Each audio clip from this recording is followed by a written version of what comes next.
Welcome, everyone, to another episode of Just Saying Football with Jack and Sean. I'm your host, Sean Gann, alongside my partner, Jack Nicholas. We're here to bring you news, notes, weekly updates, and game analysis of your favorite teams from around the league. Now the chance, go check out our website, justsayingfootball.com. Also on Instagram at JustSaying, no G, WJS for article and video updates. And don't forget to get us in your ears on Spotify at Just Saying Football. Week 3 is here, man. Dude, I just hate how the weeks, how they move. You know, you think you have 15 weeks left of the regular season, and we don't got to look at it like that, man. 2 weeks in, things have been spicy. Things have been getting spicy. We already have some injuries, mainly in the quarterback room. J.J. McCarthy, Joe Burrow, and Jaden Daniels and Justin Fields are all dealing with respective injuries. For Burrow, it's turf toe. He's going to be out for 3 months. McCarthy, with a high ankle sprain, the expectation is 2 to 4 weeks. Carson Wentz is the starter, and they did sign Desmond Ridder. And Jaden Daniels is listed as day-to-day with a knee sprain. Justin Fields is in concussion protocol. If he's not available, Tyrod Taylor will get the start. You know, these early season injuries for me, Joe Burrow, my fantasy team, brutal. Absolutely brutal, man. And, you know, there are just, you know, all of those teams, the first 2 weeks, you know what I'm saying? Like, they move so fast. And then you have these QB injuries that obviously you're not planning on as a team, and you have to completely adjust, you know, especially for somebody like Fields, who came out, had an awesome game last week. Jaden Daniels, who, you know, is looking like he wants to, you know, go for some, you know, big, you know, NFC championship run again. And, you know, you got Joe Burrow out 3 months. I mean, that's just killer for, you know, the Bengals, for fantasy football, for everything, just, you know, all their Super Bowl hopes. It's crazy how much can happen over a week's time. Yep, it's all it takes. One bad hit, not protecting your quarterback, in Joe Burrow's case, getting the Andrew Luck treatment. It's all it really takes nowadays. But let's get into this. We have a good, not so great Thursday night football match, actually, it turns out. Miami Dolphins making their way to Buffalo to take on the Bills. Buffalo's favored in this one by minus 12.5 with an over-under here of 49.5. James Cook was cooking last week. He missed camp, but that didn't matter. 2 touchdowns. I'm locking in the Bills. What are your thoughts on this one? Yeah, man, I'm locking in the Bills, too. I mean, if you were on the Bills last week at 6.5, you probably had the easiest time of your life on Sunday. They were just killing the Jets despite Fields getting out. You know, I think that they are really starting to find their groove with their receivers. You know, they are spreading the ball all around this offense. It's hard to defend. Miami's defense has looked terrible so far this year. Even though they, you know, kind of kept it close in a high-scoring game with the Pats last week, I still do not think this is a good matchup for them at all. So even though Tua, we saw a little more strides last week, I think James Cook is obviously just going to continue to ride. You know, he had almost 20 touchdowns last year. I think he's going to go for another season like that this year. Yeah, you know, it just feels like whatever's going on in Miami isn't it. We had Tua talking about Tyreek needing to adjust. Tyreek was looking actively upset on the sideline.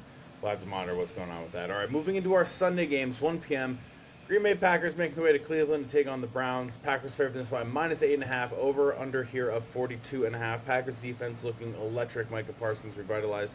This is their first away game. Probably going to get the dub. I'm locking in Green Bay in this one. That defense just looks elite. And Cleveland, you know, it just feels like it's the same story every year. Quarterback issue, not getting the right pieces. It's just, why'd you let Baker Mayfield go? Yeah, honestly, I feel like if we check the tape from the last 2 years at week 3, that's about what we're saying about the Browns every year. Obviously, you know, they kept it close the first week, but last week giving up 50 points. The Packers are definitely looking to rain it down. I mean, without Jaden Reed in there, it's going to be interesting to see who steps up. I kind of want to see a big game out of Matthew Golden. I think this is the defense that, you know, he could start to have a big game. So I'm going to go with the Packers as well. Definitely a Micah sack in this one. If I'm betting between him and Myles Garrett, I think this, you know, this Packers offensive line is looking phenomenal as well. Yeah. I just got to shout them out. Curious to see also how Josh Jacobs do. This run defense for Cleveland's been electric. They bottled up Derrick Henry last week. So very curious to see what's going on with that. Moving this along, we have the Indianapolis Colts making their way to Tennessee to take on the Titans. Cam Ward threw his first touchdown last week in the way that every coach tells you to never throw a ball, which is across the body and across the field in the end zone. But when you're Cam Ward, it works. Yeah. I saw something about him being, you know, Will Levis. It's just that everything that he does just works, and everything that Will Levis was doing just was like turning into fumbles and things like that. Go for it. Well, that's the stuff, you know, that makes him the number one pick, making throws like that. The Colts, though, man, on a record. Daniel Jones, I feel like he, you know, last year we had a whole Saquon Barkley is so good now that he's left the Giants, but man, Daniel Jones is so good now that he's left the Giants. The fact is, Tennessee, they are one of the more beat up teams. So I'm loving the Indianapolis 3.5 right here. I think that they can continue on. Jonathan Taylor, 165 yards on the ground last week. We love him on this show. And, with Daniel Jones, 10 straight drives. No team has ever started their season like that before. This offense is literally record breaking with being efficient. Yeah, when you're 10 straight scoring drives, you're doing something right. I'm also going Colts here. The Titans' defense is going to be the cornerstone of this team for the rest of the season. They actually look fantastic for the most part in the first 2 weeks. It just looks like, Cam Ward's a rookie. Yes, he was the number 1 overall pick. They don't necessarily have all the weapons around him. You think about Calvin Ridley's 30, Tyler Lockett's 32, Trevor Burks is out for the entire season. Like, there aren't a lot of weapons for there. They haven't gotten the run game going with Tony Pollard. So I just think that there's still a lot of things and pieces that they have to work on right now. Tennessee's going in the right direction. It's going to take time. I'm liking what the Colts are doing. I think they're going to rely on Jonathan Taylor, really utilize the play-action pass. Tyler Warren's been fantastic. He's already living up to all the expectations I think they're having at home in Indiana. So they're loving it over there. Moving this along, we have the Cincinnati Bengals making their way to Minnesota to take on the Vikings. Vikings are favored by -3 with an over-under here of 42.5. Now, as stated earlier, both starting quarterbacks are injured for this game. So it's going to be Jake Browning, who beat the Vikings just a few years ago, against Carson Wentz, Super Bowl champion. Yeah, it's a real thing. That's a crazy thing. Now you're dealing with, the backups, but both veteran backups. Jake Browning definitely had a big backdoor cover last week. Cincinnati 3.5. They win by 4 with the last second. He's got to be feeling good. It's not like he had to step in, had a bad game, and we're wondering what's going to happen. Just let a game-winning drive. I think that's a huge optimistic way to look at the Bengals this week. I am going to go with Minnesota just because I feel like when it goes between these coaches, they're both very good offensive minds. But I do think Kevin O'Connell can coach his way out of this. I do think that the defense of the Vikings will hold Cincinnati enough down that they can keep that lead and win this game with Carson Wentz. I think that would just be absolutely classic for Carson Wentz to come in and win this game.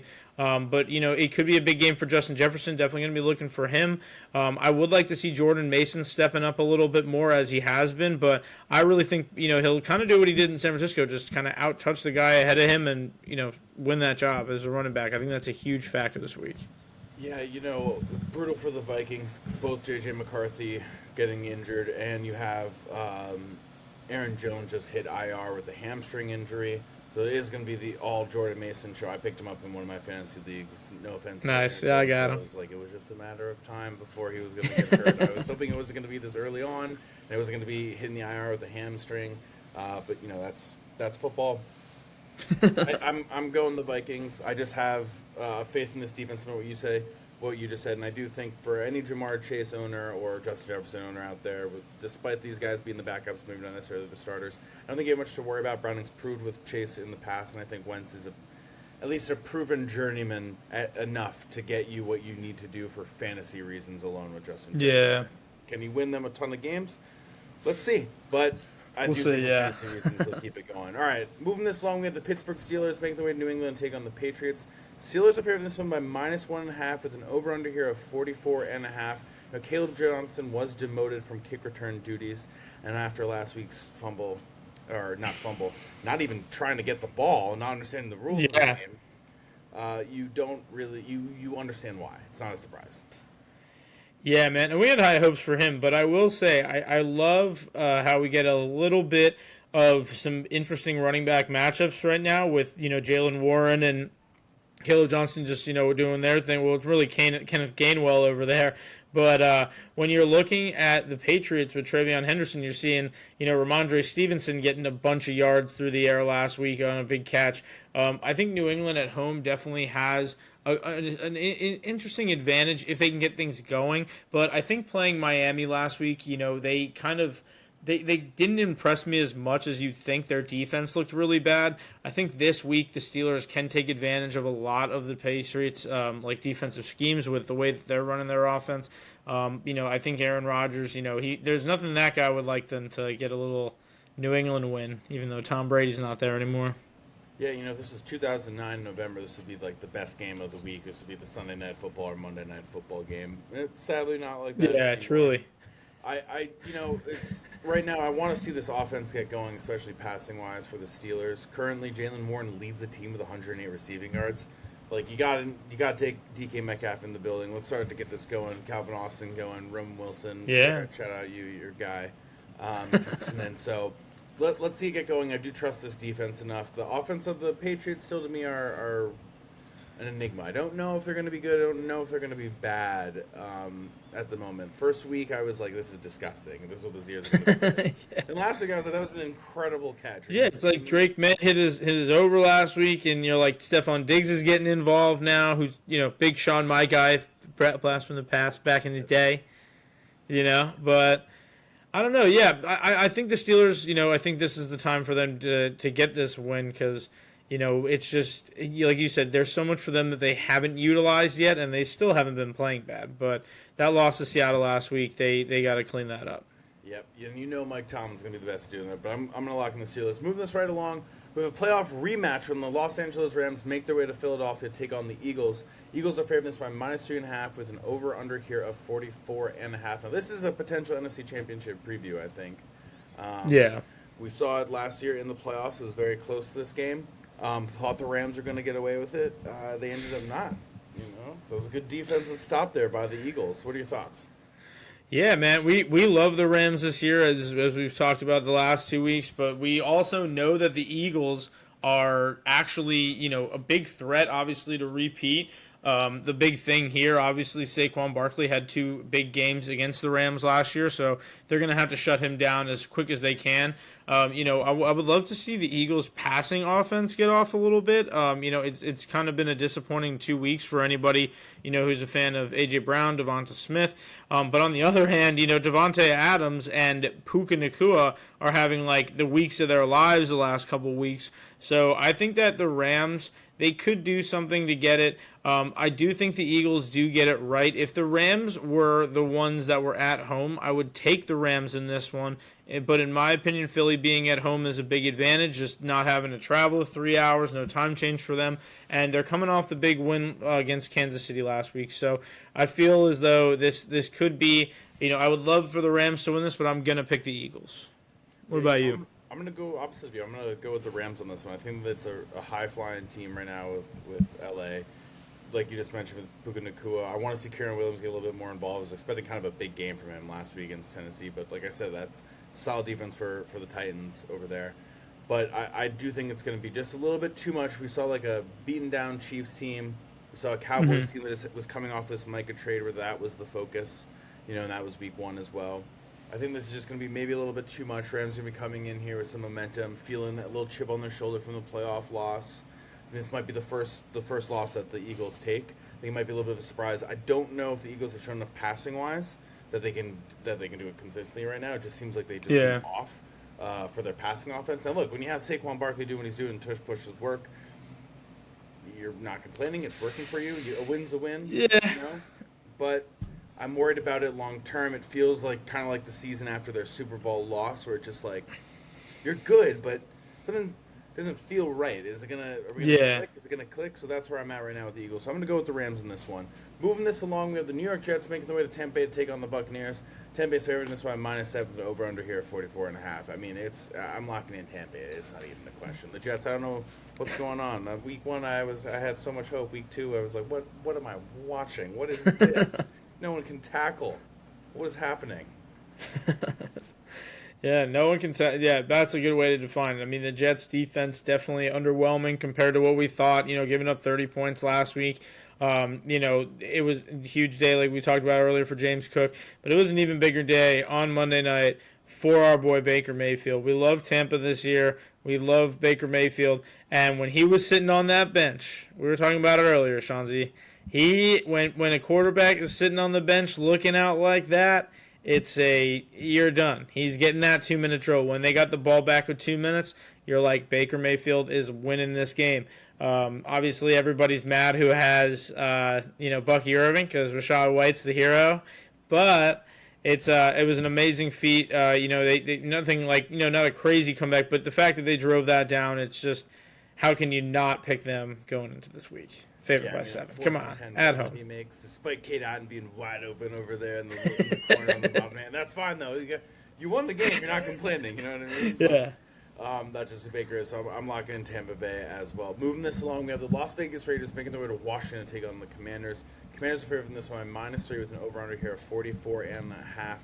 The Raiders, Monday night, just like from the very first play to the last play of that offense, for the most part, it just felt off. First play, interception. 4th down, 3 minutes left.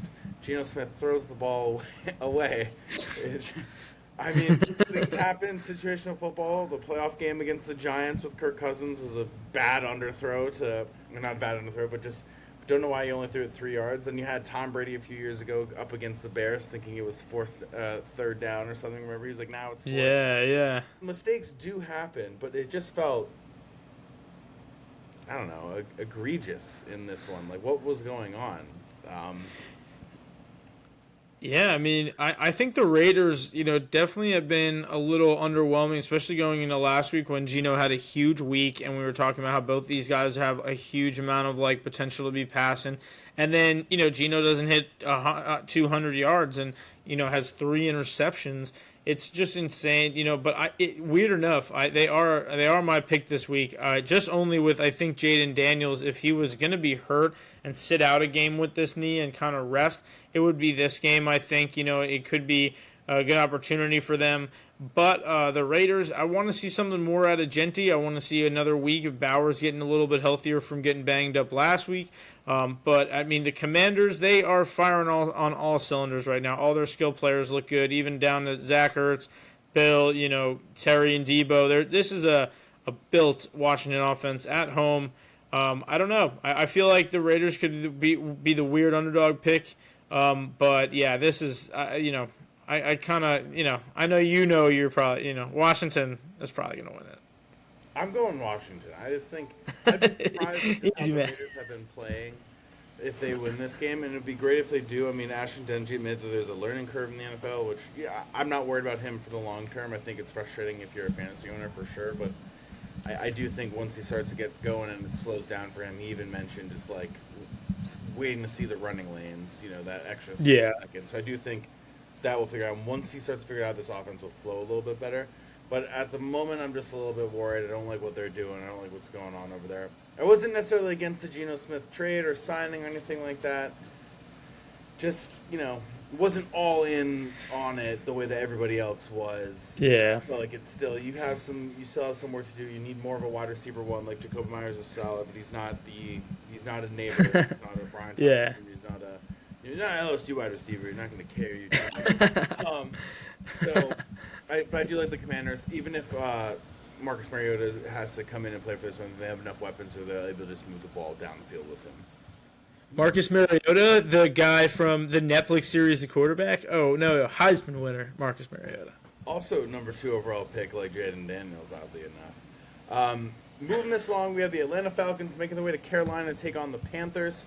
Atlanta's favoring this by -6 with an over-under here of 43.5. Bijan went off last week against the Vikings. It was didn't matter that they didn't have a passing attack. They had Bijan Robinson. I'm going to take the Falcons. I think that's I don't know what's going on with Carolina in this offense, man.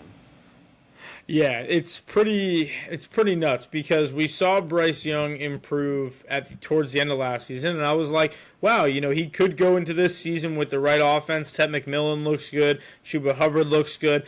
But the Falcons, man, I mean, they are really doing what we thought Carolina was going to do. They're spreading the ball around. They're getting everybody involved. Bijan last week, over 150 rushing yards. It's pretty impressive. Michael Penix looks really good through 2 weeks. So, how do you not go with Atlanta at this one? These are always NFC South games. They could go, very high scoring, low scoring, but they are always close games. Such ugly games. Yeah. Not what it used to be. All right, moving this along. AFC South now. Houston Texans making their way to Jacksonville to take on the Jaguars. Jags are favored by -1.5. Over under here of 44.5. I'm surprised that the Jags are favored in this one. Little sad that the Texans lost that Monday Night Football game despite being the huge Baker Mayfield fan. I think this is the game where the Texans get it around. They're not favored in this one. They're 0-2, but it doesn't feel like they are an 0-2 team necessarily. I think what they're feeling right now is just the loss of Laramie Tunsil and this offensive line not necessarily being 100% over what it can be, especially when you have a guy like C.J. Stroud. He's taking a lot of the responsibility. I respect what he has to say. Jacksonville, I Yeah. just don't know how to make it out with them. I saw a stat. I wrote it down here. When Travis Hunter is targeted from Trevor Lawrence has a 33.6 passer rating.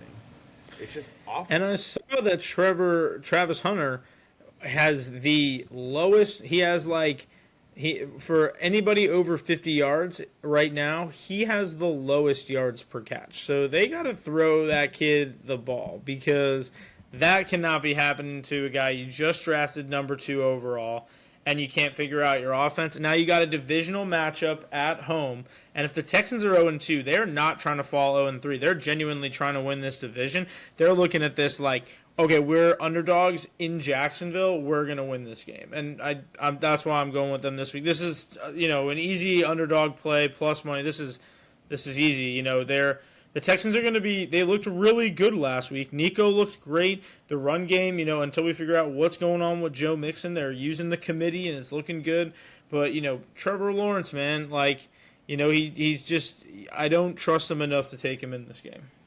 Got to see more from the Jaguars, just playoff team a few years ago. All right, moving this right along. One of the better games of the weekend. We have the Denver Broncos making their way to LA to take on the Chargers. Chargers favored this by -2.5. Over under here of 45.5. Now, obviously, the Broncos lost in unusual fashion last week. The kick didn't happen. They end up getting a penalty. Gets the Colts 15 yards closer. They end up losing on that just because of the penalty. Sean Payton was pissed. It's unacceptable. That is not the way you can lose. It's one thing to just lose on the field goal. It's a whole nother thing to lose because you give them 15 yards on a penalty.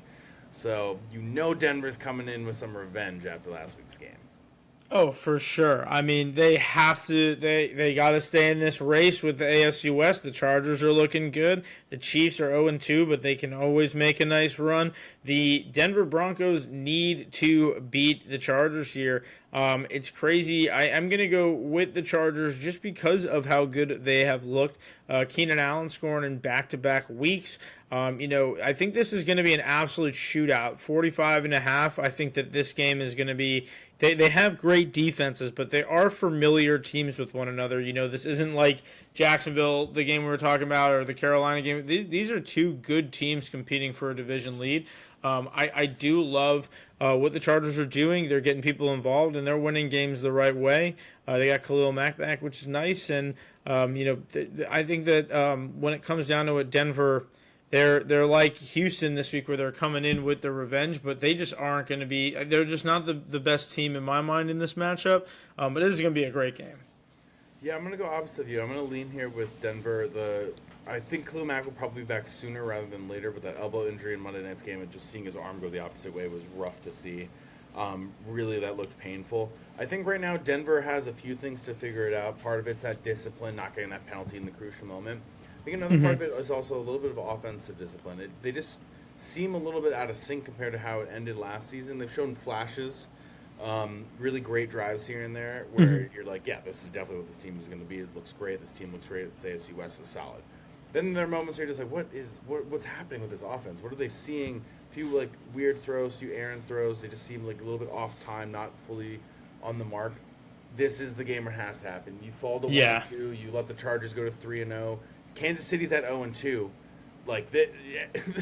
It's open right now for the taking. If you're in the AFC West, I mean, not necessarily open for the taking in terms of if anybody's, but with the Chiefs being down, that's a huge thing for these teams. It's a huge chance. That's the window these two teams have been looking for the last 5 years to at least have a chance to get ahead.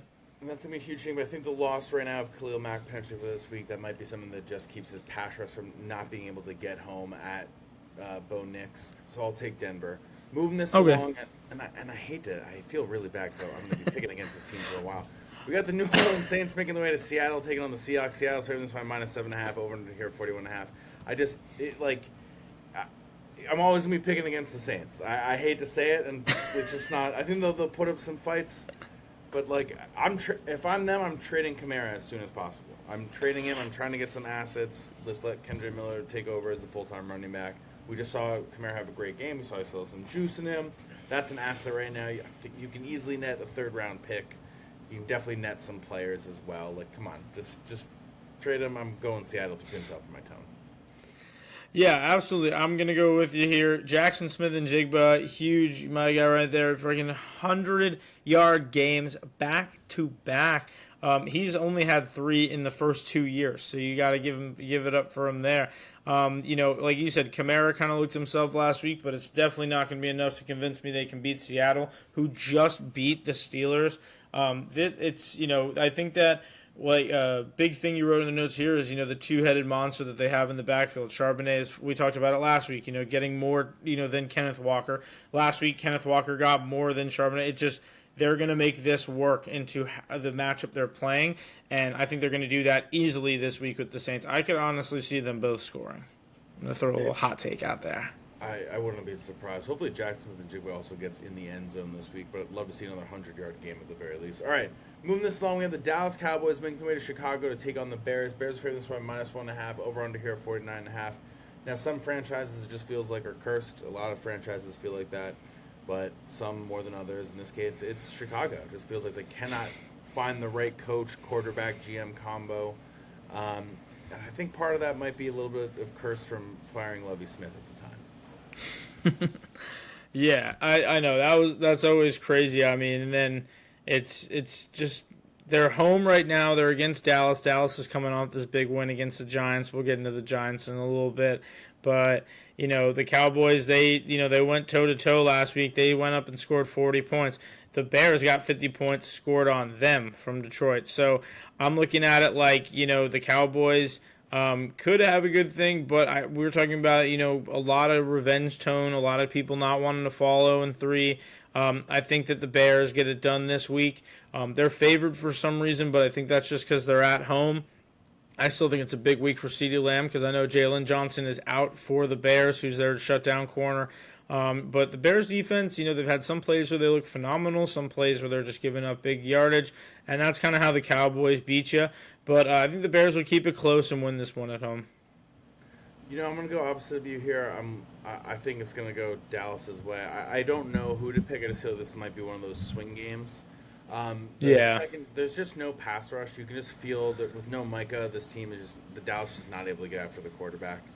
They're not giving that extra oomph, which is making it harder for the secondary, which is not playing its best either. So when you have those two things going on, it really makes for a mess. This is the game where you hope that Chicago, I think, just puts it all together. But I just, let's go opposite of you. I feel like there's a game you might want to throw a little bit opposite on the home team for money. I think you could take Dallas on this. CeeDee Lamb should have a pretty good game, especially with no Jalen Johnson. That's a huge loss for this Bears team. Let's see, though. I want Caleb Williams to succeed. I don't think he's a bad player. I just think it's a lot of overthinking in the moment.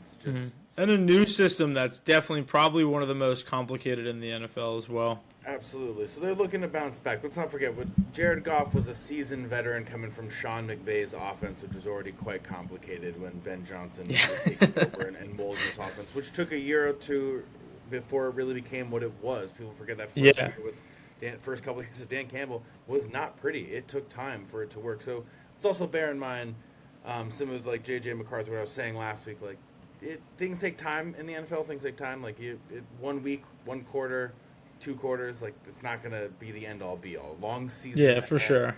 Long years. You don't bring Ben Johnson in just for a year, even if they have a subpar year. So like just for sure. Just stick through it, Bears fans. I know it sucks. All right, moving this right along. Yep. No, you want to say something?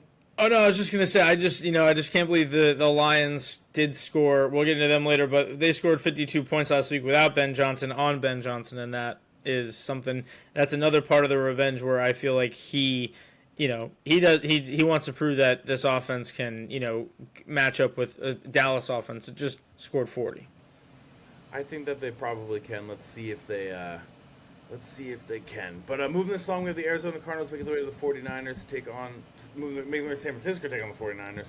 San Francisco's favored this one -1.5, over under here at 44.5. Obviously, we saw CMC last week was just absolutely electric, the same as his usual self. There's a chance that Purdy plays in this week, but it's not a guarantee at the moment for the San Francisco 49ers.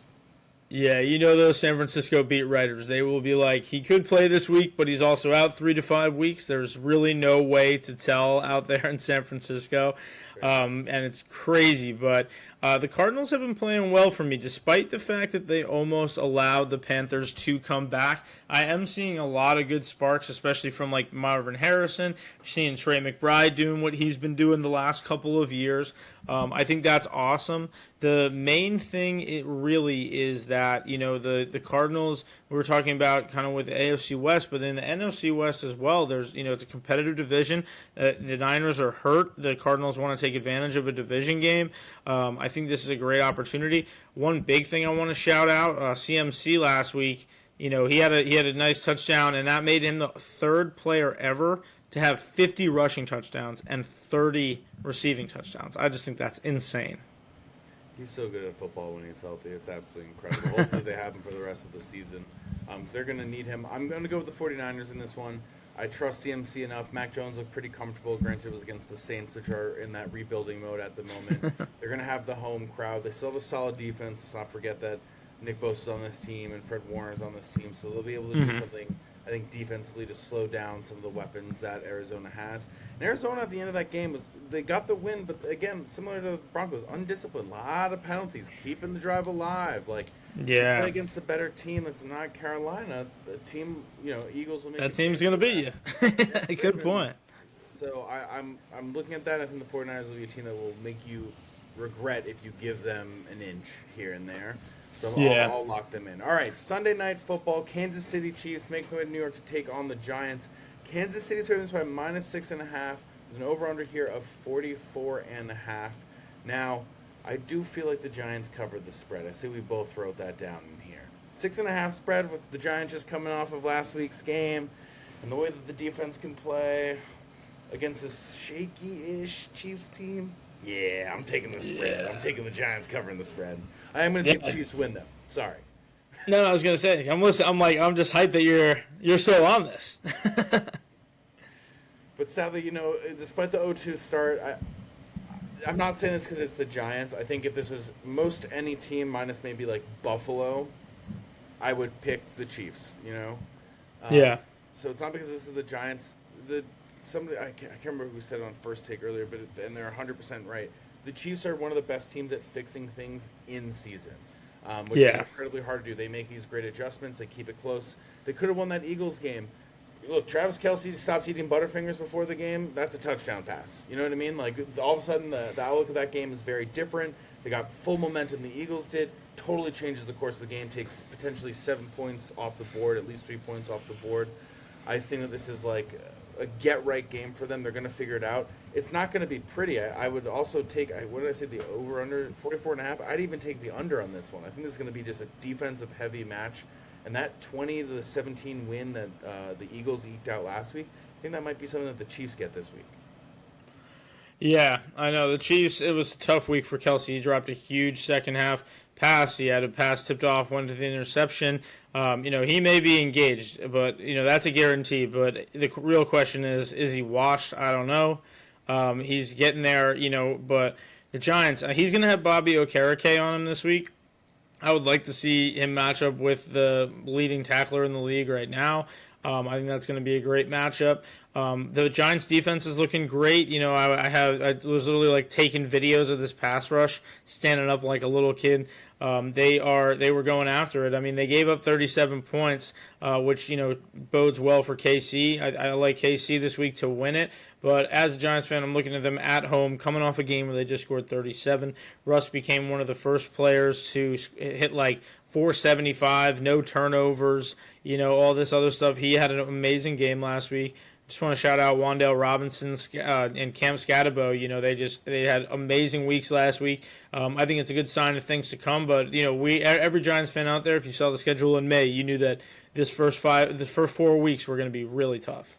So I'm gonna have the Giants cover, but it kills me because KC at home on Sunday night. That's a tough matchup. That's not for us. That's for them. You wish it was just a little bit different. You wish it wasn't like Kansas City. Like, why couldn't it be Carolina? You know? Yeah, like we got Carolina Sunday Night Football. Nobody watched that though. That'd be great. life would be better. But moving into some Monday Night Football, we have a great matchup when the Detroit Lions make their way to Baltimore to take on the Ravens. Baltimore's favored this one -4.5, over under here of 51.5, and that makes sense because the Ravens just scored back-to-back 40-plus point weeks. Lions just scored 50-plus points last week.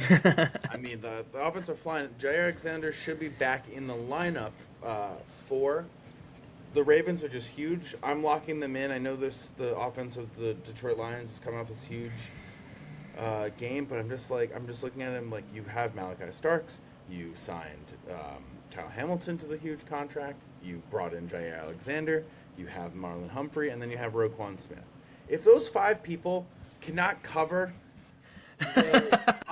St. Brown, Jameson Williams, and Sam Laporta, like, I don't know, man. Then I think you might have to begin to worry. But, like, you invested so much into this secondary in this offseason. We got nothing. And that first week was a tough loss. Your second week, the fourth quarter comeback was huge. Well, not really comeback, but the fourth quarter, like, actually what it should have been was huge. But, like, this is a game where I think, like, Baltimore has to show, like, we're legit. Last year they started really slow, and then it came together. You cannot have another slow start to the season. Also, Mark Andrews, get more involved, please. For I mean, like, show us that you want to, like, regret dropping that ball against Buffalo. Yeah, for sure. And Isaiah Likely's out. How is he not thriving? There is nobody. Like, how is it that Zay Flowers, Henry, and Mark Andrews didn't score, and they scored 50 points? Like, it's insane to me. I will say, big thing that you mentioned, who is going to cover Amon-Ra St. Brown? I have no idea. Dude, he's got 100, he literally had 3 touchdowns last week. Very hard to do for a receiver. I'm expecting an interesting Jameson Williams week as well. I think that he could slip by a lot of these Ravens guys. We've been seeing it. This is a great Monday night matchup. We were actually talking about this like in the first week, how we were kind of looking forward to this one. The Lions, they were 5.5 last week. They are on an 11-game streak after a loss of covering, and now you're looking at the Ravens, and the Ravens are 4.5 favorites. So I think that this will be closer than a 5-point game. What do you think about that? Because I really do believe that the Lions could win this game, but it's hard when they're 4.5-point underdogs. I think it could be closer. I think it could be like a field goal win. But I think it's going to be, that week 1 against the Packers, if that pass rush comes home and that run game doesn't get going, that offense really struggled to move. And I'd be very curious. Last week, the Ravens did pretty good against the ground game. Again, it's Cleveland. You have to take some of that into consideration, and it's a division matchup. Obviously, it's a little bit different. But we've been to Baltimore for home games. They're fun. They're electric. The fans get at night. Oh my God, it's gonna be wild in there. This is, it doesn't feel. It's a potential Super Bowl matchup. This is what it could have been last year, and even 2 years ago. So I think. Yeah, we wanted it 2 years ago. We wanted it bad. So it will have. We needed it. It will have that vibe, I think, for this game. I do think the Lions have to cover it before they get into that territory of like, oh, are they ass? Yeah, 1-2 Lions team. How are we not getting a little nervous for them? Just because it's like, oh, we're the Vikings and the Lions wins just really like the product of the Bears. Yeah. Not actually their team being good, but the Bears maybe just imploding upon themselves. So I think that's also, and that's something that I think the Lions are going to try to break this week. But I do think Ravens, I think they had like a 1-3 start last year or an 0-2 start last year. Cannot be down in that 1-2 hole again. We talk about this every year, but first 4 weeks, 0-3, 1-3, not where you want to be at. Your playoff odds are really low right off the bat. Yeah, I know that's tough. I know we talk about it every year. Once we get to week 4, we'll be breaking out that stat about the difference between going 1-2 and 1-3. But yeah, man, this is going to be an interesting week. We're kind of waiting for I'm waiting for that Sunday night game against the Chiefs. I'm hoping that it seems like there's a lot of underdog potential this week. So keep in mind of all the ones we were just letting you know about. And anything else from you, Shanzi?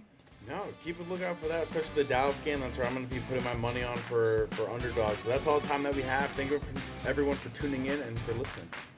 thank you guys for checking us out. Week 3.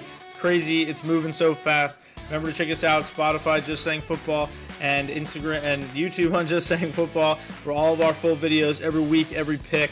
And make sure to check us out on Instagram for all of our updates, Just Saying with no GWJS. Thank you guys so much, and have a great week 3. Enjoy.